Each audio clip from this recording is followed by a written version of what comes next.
Today on Beardo and Weirdo, we talk to Dave Buckner from Papa Roach, who shares his stories about touring with Ozzy on Ozzfest, about his love of motorcycles, and about how Ozzy's kids helped him get over his fears of being the next Richie Valens. Cincinnati, Ohio. It is I, Chris Cale from the rock and roll band Five Finger Death Punch, with my co-host of Beardo and Weirdo, Mr. Craig Gass. Comedian from Howard Stern, King of Queens, Family Guy, etc., etc., etc. Seahawks fan, too. Oh, why you got to do that to me? Because I'm a Cincinnati fan. I want louder cheers for me because I am the real deal.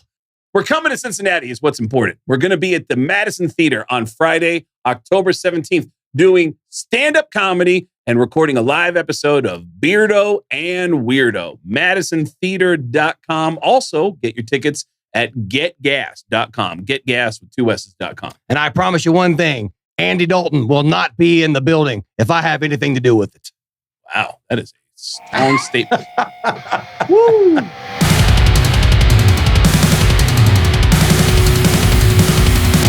This guy, talk about a guy who's just changed the way he looks and everything about his life. I mean, it's like some people change their lives. They get rid of drugs and alcohol, and then they like, oh man, you look better. Or some of us get into food and get fatter, and you know, root beer floats. Love root beer floats. That's what mine was when I first got sober. And here's Dave Buckner, gets rid of drugs and alcohol, and is a completely different person. Man, he looks younger. Well, dude, I got to be honest. I do love me a good root beer float, but as you know, Craig, yes, ice cream just messes. It just will ruin my entire night. Yep, and you know that from firsthand experience. What do you mean, man? I mean, I will be doubled over in pain. Yeah, that's the first stage. Yep. So you got to get you some almond milk ice cream then. Yeah. Yep. That might be the way to go. Yeah. Would you throw in root beer and everything else in there? It don't matter. We actually had one awkward moment in our friendship. It was a couple years ago, and it was me and Darcy and Dave and Stacy. We're all walking into a ice cream place, and Dave goes, "Oh man, I can't do that. I'm just gonna hang out here while you guys get ice cream." And I go, "Oh come on, man, it's ice cream, Dave." And he goes, "Yeah, but I can't, man." And I go, "One scoop," and he went, "Craig." And I was like, and then it just hit me like, oh yeah, what am I doing? Yeah. What am I doing? Why am I doing this? Come on, man. Come on, man. I'm doing something. You do something too, man. Old school, high school. Yeah. Like, come on, man. Everybody's smoking it. You can do it, man. Oh yeah. Dude, as long as we're sharing stories, man, I got Craig, I'm gonna out you on your secret ice cream. All right. Obsession. All right, let's do it. Ladies and gentlemen of the audience, Craig Gass. Mostly gentlemen of the audience. Over the age of 50. Boys and girls, ladies and gentlemen. Okay, there we go. All right. Craig Gass, Mr. Craig Gass, loves him some sprinkles on his ice cream. And not just a little bit of sprinkles. I mean, like a lot of sprinkles. Mm-hmm. All right, so... obsessed. Gotta have them. Dave is even editing with that. Yeah. He's even editing with, he's actually being really kind to me because what we really should be saying is that you like some ice cream with your sprinkles? No, that I like rainbow sprinkles. Oh, okay. Gotcha. I love rainbow sprinkles. And to the point that I've told the story about how I ended up in that sex club in Amsterdam. Did I ever tell you that story? Yes, you did. Yeah. While you're watching a couple of people banging. Yeah. Yeah. You're already getting to the punchline. Getting technique. So it's I'm saving the listener some time. Dave, do you know the story about the sex club in Amsterdam?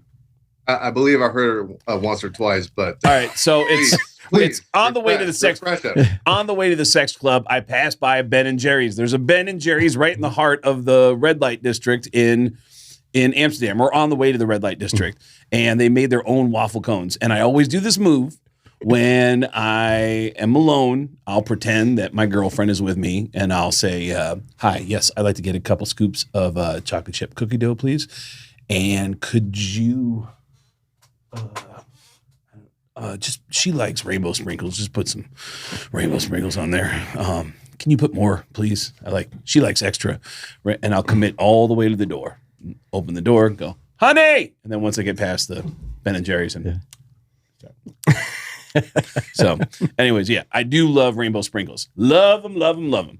But Dave, haven't had a chance to like really talk to you about this because over the years, Dave will bring up Ozzfest memories and Ozzy memories, and we haven't had a chance to check in with Dave in a while. Dave was not only our first guest, he was our first episode. Dave Buckner. Oh, yeah. And first returning guest. First returning guest. Get this boy a punch card. You know what's funny? I got a phone call today from a promoter in Anaheim. We're starting to do these live shows for Beardo and Weirdo, and the shows are already starting to grow. And the promoter in Anaheim said, I need a promo pic of the two of you. And I was like, oh, man. And he's like, can you just get a photographer tonight? Tonight, go somewhere in Vegas. All you need is a white backdrop. Just the two of you would be fine. Just generic is fine. And I was thinking about, what about, and then it hit me. You know what photo I want to use? Nope.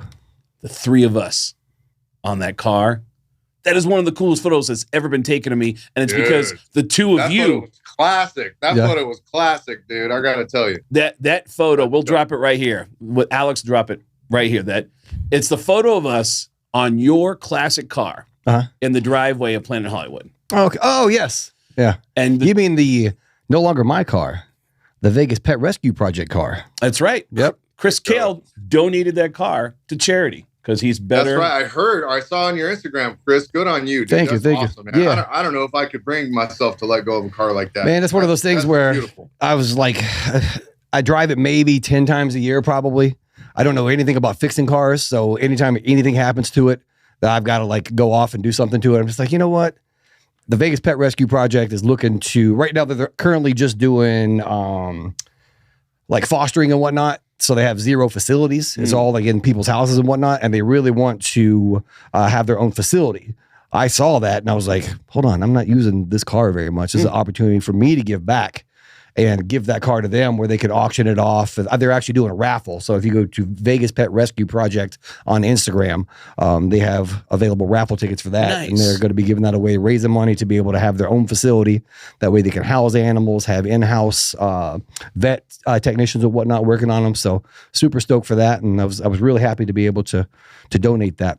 That's awesome. Yeah. And if I'm not mistaken, Chris, and I haven't had a chance to talk with you about it, but you're also donating your bike. Yep, I donated a chopper as well. That's not making as much news, but now, man, I got to tell you, dude. Like, okay, man. Dave's a motorcycle fanatic. I commend you, sir, for the valiant, work that you are doing to help a great charity. And respect to them, and kudos to you. But did you have to donate the bike, man? Yeah. I had so many plans for that bike for you. yeah, I had 2 bikes with one person in the house. I had 2 cars and 2 bikes. I'm like, what am I doing? I have a problem. So I actually just got back from Sturgis a little while ago too. Dave, have you done Sturgis before?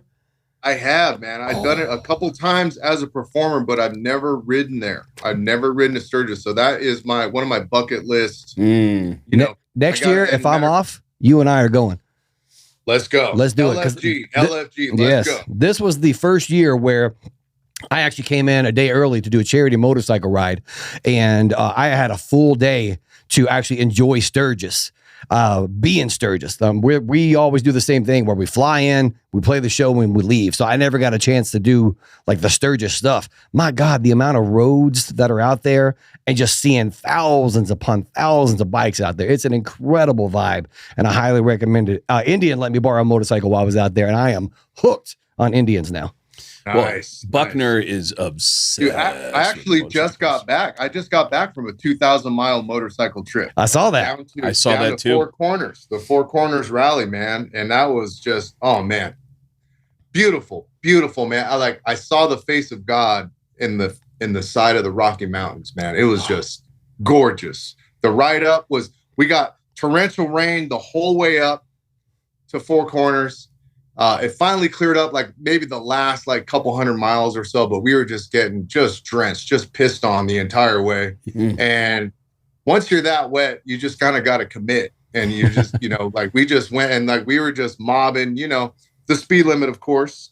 But Yeah, right. I'd never ridden that fast in the rain before in my life. It was me and a few buddies of mine from the Crooks Moto crew out here in Treasure Valley, Idaho. And it was just, I mean, man, we get there and we check in, and I kind of missed the first day of the rally. I showed up at the rally the first day, but my body was I was just so cooked from the ride down that I kind of checked out early, got a good night's sleep, got up the next day, and then did all the things. We did this great ride put on by Speed King Cycles and the FDR Foundation, who they provide support to families of people who've been in catastrophic motorcycle accidents. Oh, wow. There we go. Yeah. So we did that charity ride, and that was just amazing, man. Yeah. We went out to this little town out in the middle of nowhere in the Rocky Mountains, and it was just beautiful, dude. Beautiful. Speaking of motorcycle accidents, did you know Brent Hinds from Mastodon? I did. Oh, I did. Man. I heard, man. Yeah. And people, it is such a dangerous hobby of ours, being out there on these bikes and to have another person go down because someone wasn't paying attention, turning in front of somebody.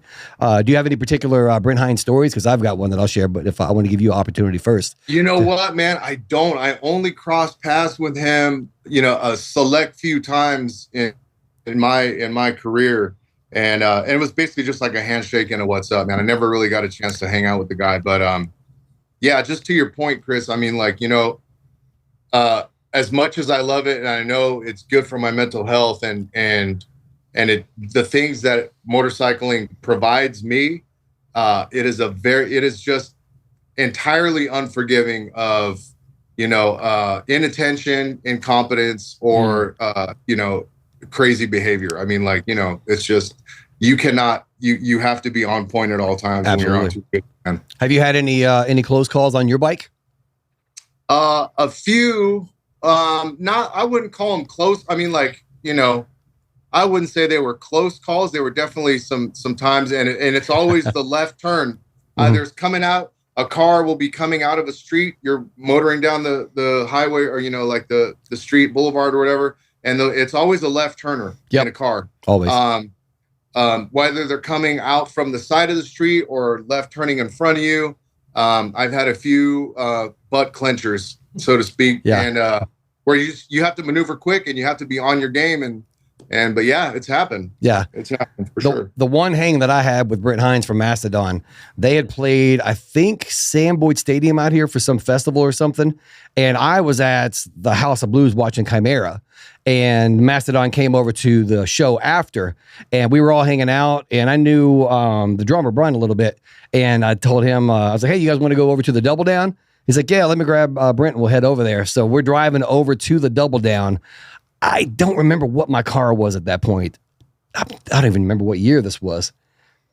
It might have been before a 4Runner at that point, but I had a nice little stereo in there, and we're driving around, and Brent's like, he's just like, this is the first time I've ever met him. So he's looking at me, like judging me, and he's like, let me see your phone. Let me see what you listen to over there.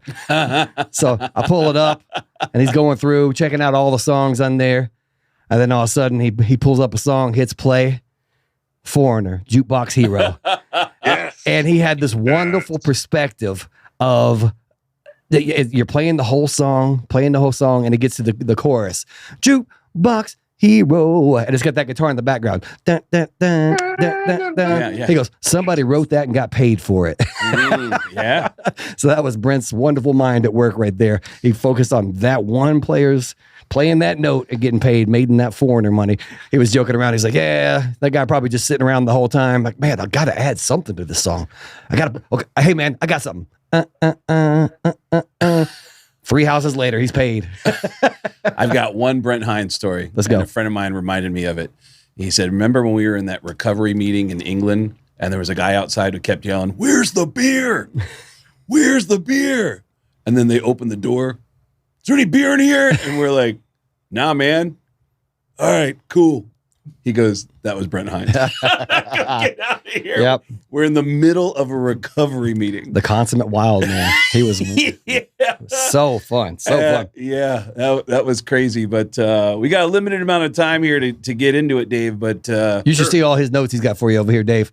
I love coming in and taking video of Craig's notes. He is prepared. Yeah, because I know that one of the first Ozzfest shows I ever went to, I remember that Papa Roach was on there. So you guys are you guys like full head of steam by the time you hit an Ozzfest tour? Like, are you already? Yes. Yeah, so you're already. Yeah, man. I mean, that was the year. 2001 was, I mean, Infest, our first album was released in 2000. And we had done like the whole blowing up thing. And it was kind of at this point where we're like, how much bigger can it possibly get? This is insane. Right. And, you know, we had done the Warped Tour, blew up on the Warped Tour. We went out with Korn. That's right. We started doing our own headlining tours, playing gigantic rooms, not quite arenas, but pretty big, you know, theaters and like warehouses, whatnot, all over the world. And we get the offer, you know, our manager calls us and says, yeah, they're offering you Ozzfest. We just got a call from Sharon Osbourne's office. And we're like, yes, please. Yeah. We'll take it. That's amazing. And then the lineup that year was just insane. So we're like talking about Black Label Society, Crazy Town, Disturbed, us, Linkin Park, right? Oh my God. Then us, then Slipknot. Oh my God. Then Marilyn Manson.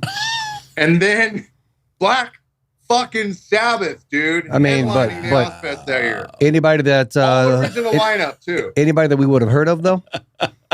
Right, yeah, indie bands, just indie bands that year. Mm-hmm. That was it. And then on the second stage, and there was also Mudvayne, Taproot, Nonpoint. Who am I, dude? American Head Charge. Wow. OTEP. I mean, dude, I know. I mean, I'm old, so I can't, you That's know. That's a hell of a memory, though. But I mean, dude, we're just talking like it was just jam packed, dude. And the entire tour was like one big summer camp. So, do you have a memory as a kid first discovering Ozzy Osbourne as a kid? Do you have that first time memory of seeing him? Absolutely. How old were you? Discovered. I must have been about, I don't know. I want to say between 8 and 10 years old or so. And my aunt had a vinyl collection. You know, she was a metalhead, or she's actually the one who took me to my one of my first shows, which is Suicidal Tendencies at the Culver City Vets Hall. But my Aunt Allie, oh yeah. Were you drinking Pepsi? All I wanted was a Pepsi. She wouldn't give it to me. Nailed it. Well played. You know Throw it out there. Yeah. Boom. Kobe to Shaq. Yeah. Well done. So I'm digging through her pile of records, and I come across Ozzy, Bark at the Moon. Nice. And all I could remember was just being totally afraid of the album cover. I was like, oh my God, there's this werewolf on the album cover, and then on the back of the cover, he had like blood coming out of his mouth. Yeah. And I was like, I'm so fucking scared of this. Yes. I have to listen to it. Oh yeah. I have to listen to it. One of my favorite Ozzy Osbourne's is favorite Ozzy Osbourne songs is on that record. Now You See It, Now You Don't. I love that. Shaky Lee. So good. So you start to listen to the music and so yeah, I give the record a couple of spins, but I didn't really discover Ozzy until I was about 12 years old. I had just gotten into playing drums, and I also happened to be a member of the Columbia House 10 CDs for a penny club. You guys remember that? Yes, I do. We all are still. I took advantage of that. Money. Yeah, right. Yeah. I was like, I am under 18. You can't get me for nothing. Yep. So my first lot of 10, I believe it was Black Sabbath, Paranoid, Led Zeppelin 4, nice. Jethro Tull, Aqualung, Jimi Hendrix, Are You Experienced, a Joe Satriani album. Mm-hmm. Surfing with the Alien, probably. And then I don't know where we're at right there. But anyway, so Black Sabbath, Paranoid was in my first 10 CDs. And that I put on that record. And I had no idea that Black Sabbath and Ozzy were the same. You know what I mean? Like I still listening to my parents' FM radio stations like Hall & Oates and shit. You know what I mean? So I was just discovering music for myself at that moment, and put on that record, changed my life, dude. Changed my life. So all those years later, and now you guys are peers. You're actually touring together. I don't know about peers, man, but I mean, because Black Sabbath, you're coworkers. Your Sure. your Sure. I'll give you coworkers. that. I'll give you that. Your coworkers. You're on the same tour.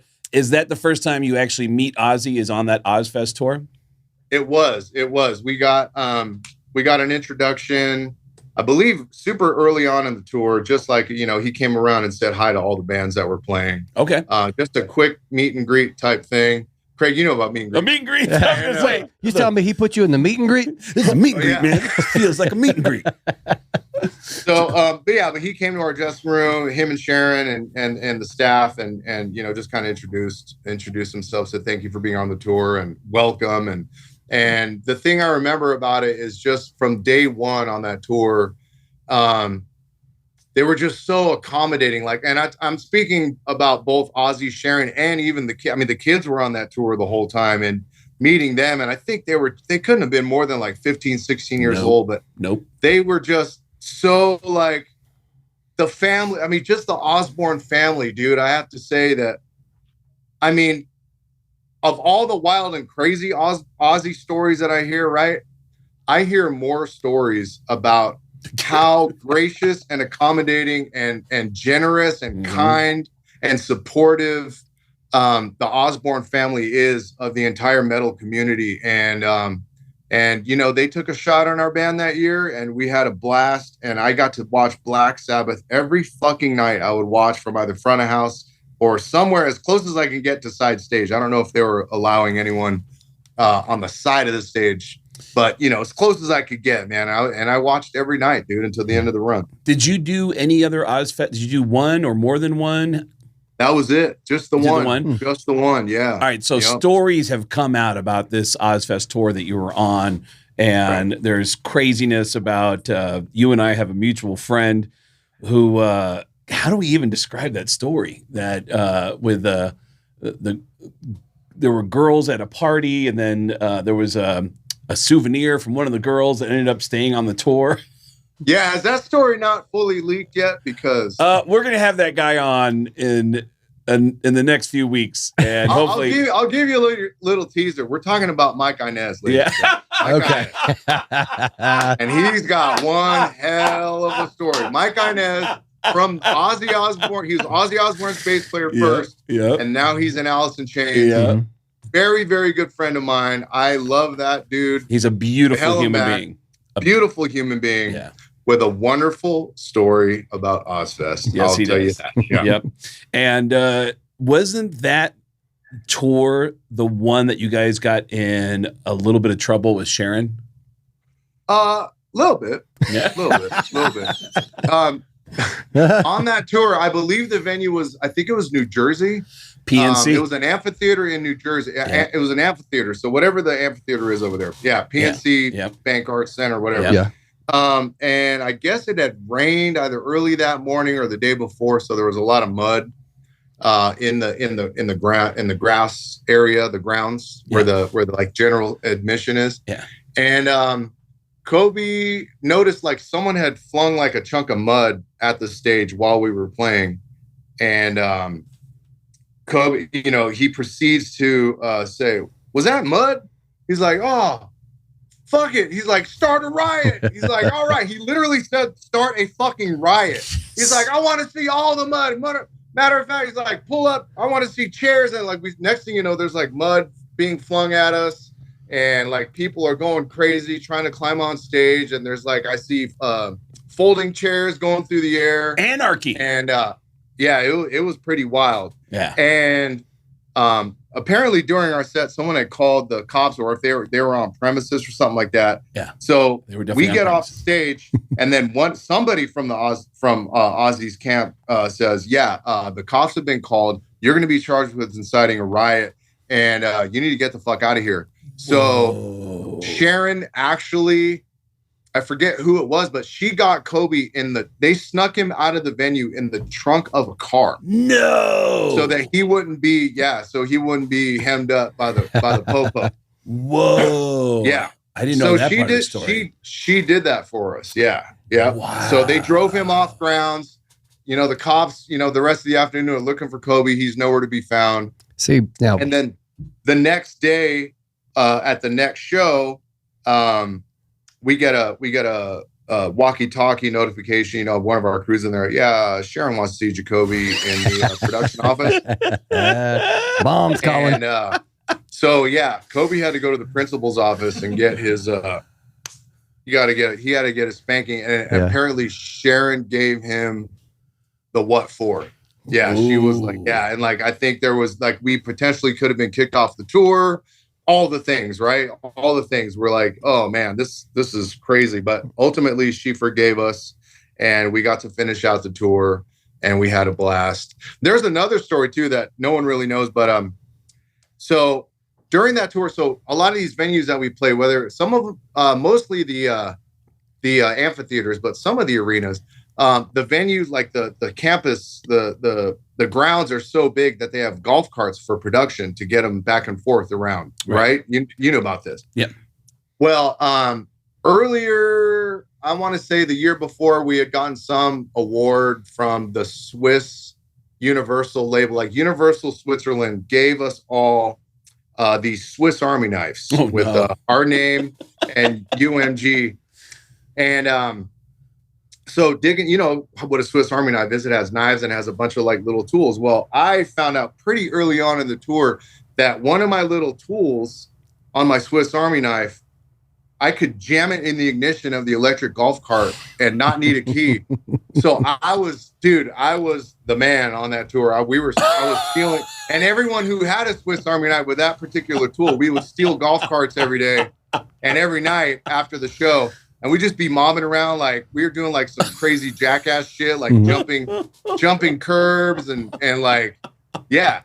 The first time I met Jacoby Shaddix was in Cincinnati, I believe, on that Ozzfest tour. Really? Yeah. And him and Jack Osbourne. I think Jacoby pulled up on a golf cart, probably having just stolen it. Looking back now. Yeah. And he was just, he had so much energy. I was like, woo! That lead singer is a lot. I do remember like Sharon, she came up to me one afternoon and she's like, so we heard about you and the golf carts. She's like, David, give me the fucking knife. And so I had to literally like give her, she's like, I'll give it back to you at the end of the tour. She is the principal. She really is. Yeah, dude. Uh-huh. Sharon don't play. Do you feel like the memories of those big tours like Ozzfest where there's multiple bands provide more memories because it's like a traveling summer camp?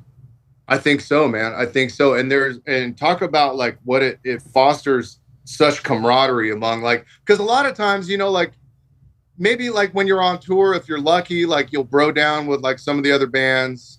And you know, and if you happen to like cross paths at like a radio festival or like, you know, one of the big summer festivals in Europe or whatever, you might get a quick hello. But when you're like on tour every day, when there's that many bands, like everyone just starts hanging out and broing down. And we have barbecues and like, you know, late nights together and, you know, just, you know, popping cold ones, just like, you know, doing young, crazy, wild stuff, dude, like as you would. And, I can tell you that, like, one of my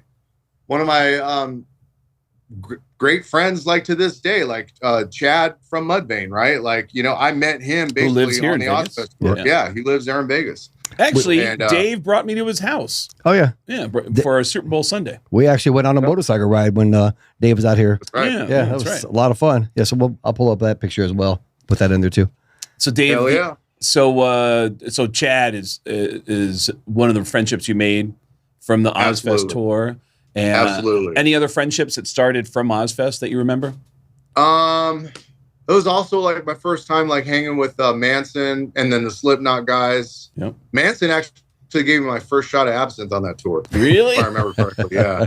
Yeah. The Green Lady or whatever the hell they call Green it. Dragon it is. The Green Dragon. Yeah, there you go. How did your system respond to that drink? Well, I had experience with psychedelics prior to.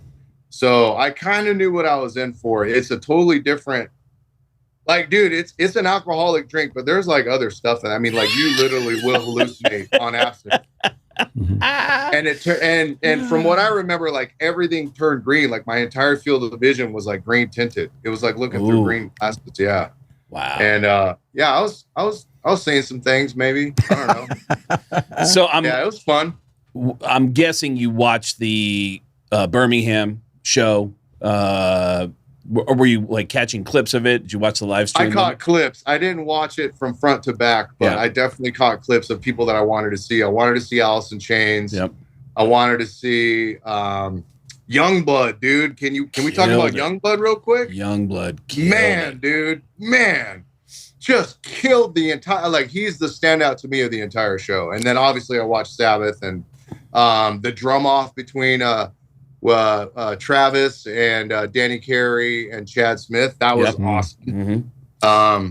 Yeah. So yeah, I've seen clips. I have not watched the entire thing. I don't think it's blasphemous to say this. A few people have compared the two, and I think there's legitimate things that you can compare. Is that Youngblood performance at that Back to the Beginning similar to Freddie Mercury's performance at Live Aid, and that it just kind of stole the show. Like everyone was like, "Whoa, did you see that?" Oh yeah. Everyone's talking about that one performance from that one guy.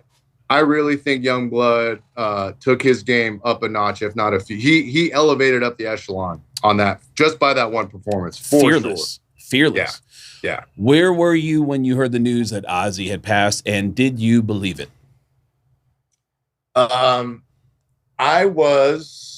I think I was just scrolling in bed. Like, I had gotten up, as we all do nowadays. You wake up and first thing I do is grab my phone, check and see if I have any messages that I need to respond to. And then I hopped on Instagram, and like the first post I saw was Ozzy Osbourne has passed away. And my heart just fucking sank in that moment. I just can't imagine a world without him. He's been so influential on, like, I literally consider Ozzy and Sharon like the mom and dad of metal. Like, I consider them, like my foster parents in a way. You know what I mean? Like, I really, and, we've had such a great relationship with them and the family over the years. Both Jack and Kelly came after we did Ozzfest. They ended up interning at our manager Brett Baer's office for like a couple of years. Yeah. Oh wow. Yeah. And just every time I've ever ran into Ozzy and Sharon, or sometimes just Sharon, she's just always been so gracious and, oh, hello, David, and just amazing. Like, I remember in 2017. We went to Ozzy was headlining the Aftershock festival, and I went with my wife and my wife, Stacy. Hello, Stacy. Hi, baby. Hey, Stacy. Love you, lady. I went with Stace and our former manager, Gary Avila, who was part of the first Papa Roach management camp. And so him and I have maintained a friendship, very close friendship over the years. And he's like, oh, like, we're going Aftershock. I'll just call Sharon and see if we can get passes, backstage passes. And so I'm like, all right, yeah, let's see what we can do. So we show up on the grounds, we get our credentials, and he's on the phone with Sharon. He said, Sharon says, come back to the dressing room area. Whoa. Like, there was like at Aftershock, it's like trailers, and he had like a gated portion of the area. He had a couple different trailers. And so we go back there, we go behind the gate, and it was Sharon and Kelly were there, and she said, thank you for coming. And I'm like, oh my God, thank you for hooking this up. This is amazing. And she's like, Ozzy's warming up for the show, so he can't say hi, but we'll let him know that you said hello and send your love. And I'm like, please do, And then we proceed. She's like, yeah, the show's about to start in whatever amount of minutes, and well, you can watch from the side of the stage. So nice. we proceed to get led up the stairs on the side of the stage. And it was literally just me, my wife, Gary Avila, and maybe like one or two other people. Maybe they were crew, or I don't know. It might've been just us. And we just get to see Ozzy tear the fucking house down. I can tell you, even like it was whatever, 16 years prior to that, watching him with Black Sabbath, he was great. But I have never seen before or since Ozzy Osbourne performed the way he did that night at Aftershock. He looked like he was in his fucking 20s. He was doing moves I had never seen him do. He was jumping around like young, like I was like, is this real? I'm like, is this like a fucking clone that they had like fly out? Like, it was crazy, dude. Like, he was just so on fire that night. And I got to watch it from the side of the stage, and it was awesome. And I just have, the utmost like respect and love for the entire Osbourne family. They're just great people. Did that end up being the last time you saw him?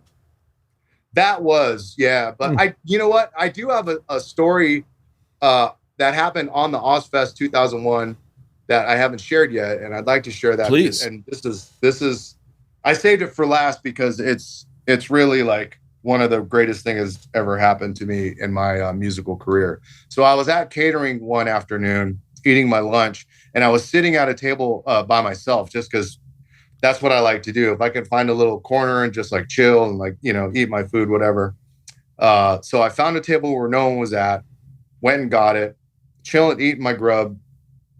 And all of a sudden I see out of the corner of my eye, like a tray walking toward me, someone with a tray, and the tray comes down, and then I hear, I'm not going to do an Ozzy impression because that would be just ridiculous. And everyone does them, and it's lame. Ozzy so he goes, appropriation. yeah. Maybe if Craig wants to do it, because I know Yeah, go ahead. maybe Just Craig tell me the doesn't. words, then I'll repeat So it as Ozzy. He says, I see this tray coming, and then I look out of the corner of my eye, and I look up, and I hear, is anyone sitting here? Is anyone sitting here? And I'm like, I know that voice. So I look up, and it's fucking Ozzy Osbourne standing right there at my catering table. And I'm like, hey, what's up, Oz? Like, no one's sitting here. Have a seat. And he's like, he's like, oh yeah, you mind if I have lunch with you? You mind if I have fucking lunch with you? And I'm like, not at all, Oz. It'd be my pleasure. Please sit down. So he sits down and he says, we just start rapping. And he goes, I've been watching your band every night. You guys are really tight. I almost started rapping. I was looking at him. I was like, please start rapping like Ozzy, please. I don't mean to brag. I don't mean to boast, but I'm the biggest from coast to coast. He did some beatboxing. Yeah. So he said, I've been watching. So Craig, here's your line. He said, I've been watching your band play every night. You guys are really tight. I dig what you're doing. I've been watching your band every night. This is fucking. Exactly. And then he proceeds to ask me, he's like, so how did you guys get started? How did you find this out? And I explained to him that we started in high school. No. We're a garage band from a small town in Northern California called Vacaville. And, we started making noise in the garage, and we just built the thing and pushed and pushed and pushed and kept going and persevered, and through a ton of hard work and a lot of luck, like we've made it to where we are today. And he looks at me and he says, Black Sabbath were the same way.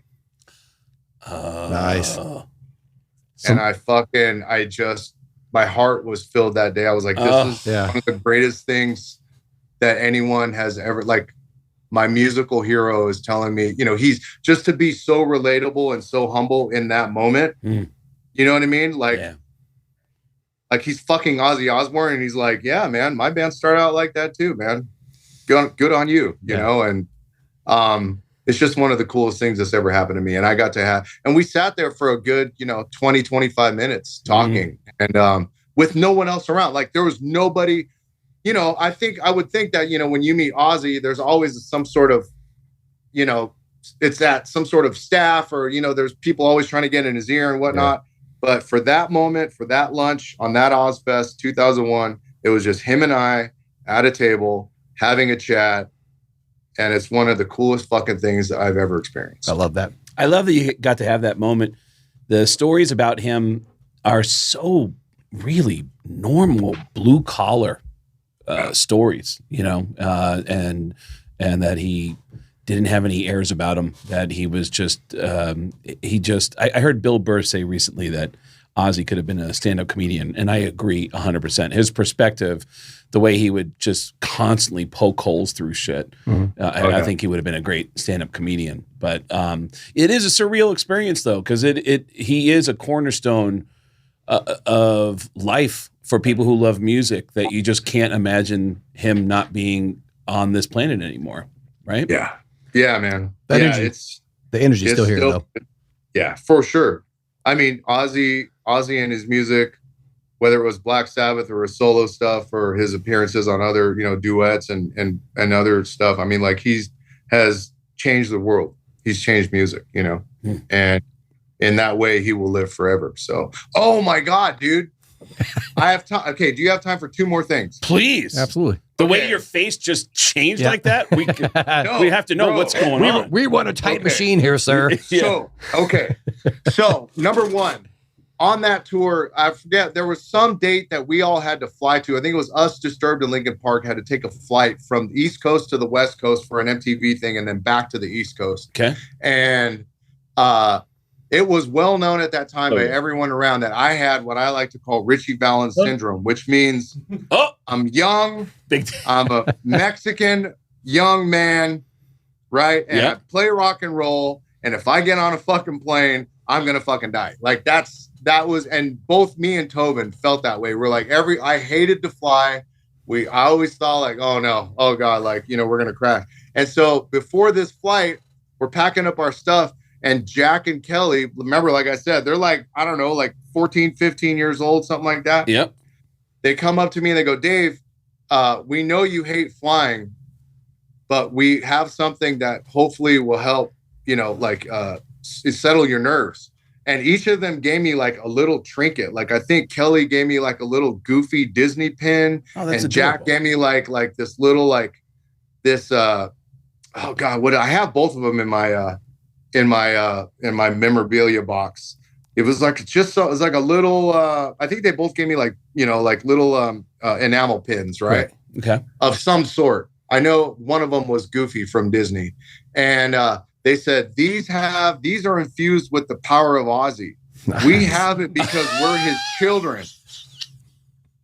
And if we give this to you, now you have the power of Ozzy, and you will have a long and illustrious career, and your plane will never crash. Oh, that is and they gave me, isn't that great, dude? So they gave me the power. They bestowed upon me the power of Ozzy, and but you didn't have that second thought where you're like, hold on, what about Randy Rhoads? Right. In Ozzy's band. These kids, they forget so soon. Hey, you know what, man? I bought it in the moment, dude, and I still appreciate it. Now you realize how fortunate you were. For those of you who were seeing that visual, that was Big Dave joining us a few minutes early because we're going to be talking to Big Dave next from the Ozzfest tours. And Buckner, you remember Big Dave? Yeah, man. Hey, how's it going? How you been? All right?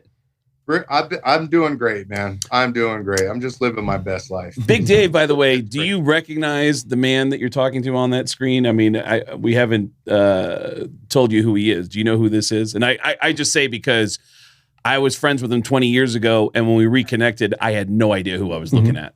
But Big Dave, do you know who we're looking at here? I mean, when I first saw him, I was like, "Who's that?" And then I was like, "Oh, that's the." Because I remember we did some shows with Papa Roach and Kelly actually in Acapulco. Oh, wow. Oh, yeah, that's right. That's right. I don't know. Somebody came up with some cash and a weird idea to put us together down at Acapulco. What? Nice. Yep. All right. Well, Dave Buckner, before we let you go, you said you had one other story besides. I do. I have one other story. So a good friend of mine, this artist from Sacramento named David Garibaldi, he paints canvases like with his hands, right? He paints portraits of famous people with his hands. Okay. And shortly after, sometime after, or maybe it was even on the day that Ozzy had passed, I see an Instagram video of him painting a portrait of Ozzy. And so I messaged him. I'm like, that's really fucking cool. That's awesome, dude. And then I texted, I have his number. So I texted him, I said, hey man, are you selling that portrait? Because it's a portrait of Ozzy that he painted on the day, and it's dated on the day. It's dated 22-25. And he texted me back and he's like, it was actually sold, dude. It was sold. And I'm like, oh, and he goes, but the lady who bought it, she took measurements in her house where she was going to put it. She said it won't fit. So it's up for grabs, bro. Whoa. So I snagged it. Whoa. So if you guys, if Matt or someone in production can find David Garibaldi, I think his Instagram is Garibaldi Arts. Okay. There's a video of him painting this portrait of Ozzy. It's like a 5x4 giant portrait of Ozzy. And I am now the new proud owner. Wow. Of that. Yeah. I love that. Dude, Yeah. thank you so much for joining us, man. When Chris mentioned you're the first returning guest, you're actually the first 3-time guest on our show because we had you on with Bert Kreischer, had an intervention of your son who's never touched drugs or alcohol. And that was the second appearance by Dave Buckner. So this is number 3. And we're going to get you the 5-timer jacket eventually down the road. But Dave Buckner, baby. But Dave, where do you want people to find you? You can find me at Dave Buckner 333 on Instagram. And some of it's Papa Roach stuff, and a lot of it's my motorcycle stuff. So if you like bikes, come find me. Check out Dave Buckner, who we love and adore. Everyone who meets him loves him and adores him. And Chris Kale and I will be on the road in Cincinnati, Anaheim, Green Bay. All the dates and all the info is at getgas.com. Don't forget to catch me and Dave Buckner in Sturgis fighting over who gets to have Craig on the back of the bike. Nuts your butt, baby. Nuts your butt. I'm always riding, bitch.